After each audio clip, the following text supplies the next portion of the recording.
और देश की वित्त मंत्री निर्मला सीतारमण ना सिर्फ आज बजट पेश करेंगी बल्कि वो बजट पेश कर नया कीर्तिमान भी स्थापित करेंगी। जी हां, देश की वित्त मंत्री निर्मला सीतारमण लगातार 8वीं बार जो है वो बजट पेश करने जा रही हैं। 11 बजे देश की वित्त मंत्री निर्मला सीतारमण मोदी सरकार 3.0 का पूर्ण बजट पेश करेंगे और ऐसा करके वो इतिहास भी रचेंगी। इससे पहले आपको बता दें कि पूर्व प्रधानमंत्री मोरारजी देसाई के और करीब पहुंच जाएंगे, जिन्होंने 10 बार सबसे अधिक बार बजट पेश किया है। पूर्व प्रधानमंत्री मोरारजी देसाई के और करीब पहुंच जाएंगी निर्मला सीतारमण। 8वीं बार निर्मला सीतारमण जो हैं वो बजट पेश करेंगे। अब तक जो सर्वाधिक बजट पेश करने का रिकॉर्ड है, कीर्तिमान है, वो मोरारजी देसाई के पास है, जो पूर्व प्रधानमंत्री जो हैं वो थे, और उनके करीब और आज पहुंचेंगे निर्मला सीतारमण। 8वीं बार वो बजट पेश करेंगे और मोरारजी देसाई के काफ़ी करीब जो है वो पहुंचेंगी। और काफ़ी अहम आज दिन पूरे मोदी सरकार के लिए, मोदी 3.0 के सरकार के लिए, क्योंकि ये पहला पूर्ण बजट मोदी 3.0 के कार्यकाल का होने जा रहा है। अधिक जानकारी के साथ हमारे बिहार संपादक एसके राजीव भी हमारे साथ फोन लाइन पर जुड़े हुए हैं, उनका रुख कर लेते हैं। एसके राजीव, देश के लिए आज एक बड़ा दिन, और देखिए हम लोग बात कर रहे हैं वित्त मंत्री निर्मला सीतारमण की, जो मोरारजी देसाई के और करीब पहुंचेंगी, जिनके नाम 10 बार सर्वाधिक बजट पेश करने का रिकॉर्ड है, और आज 8वीं बार निर्मला सीतारमण बजट पेश कर उनके और करीब पहुंचेंगे। एक नया कीर्तिमान उनकी ओर से स्थापित होगी आज।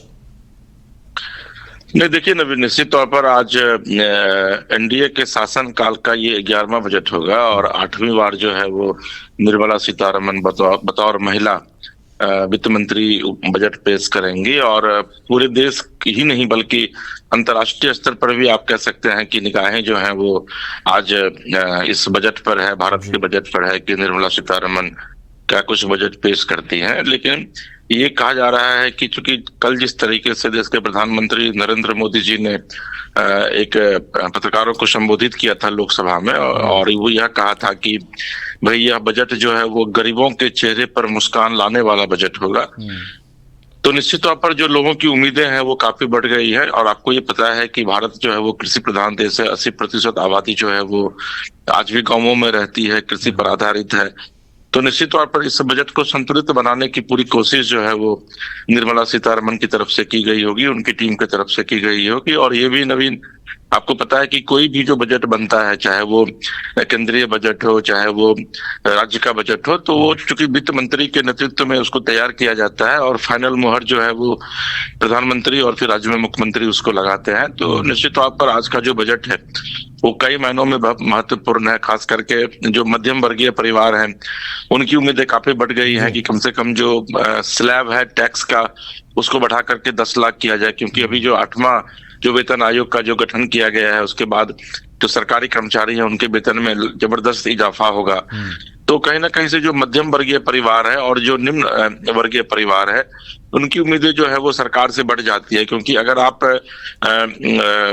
5 स्टार होटल में खाना खाने जाते हैं तो ये लोगों को पता है कि वहां पर बजट से बहुत ज्यादा प्रभाव नहीं पड़ता है, क्योंकि वहां महंगी थाली मिलती है।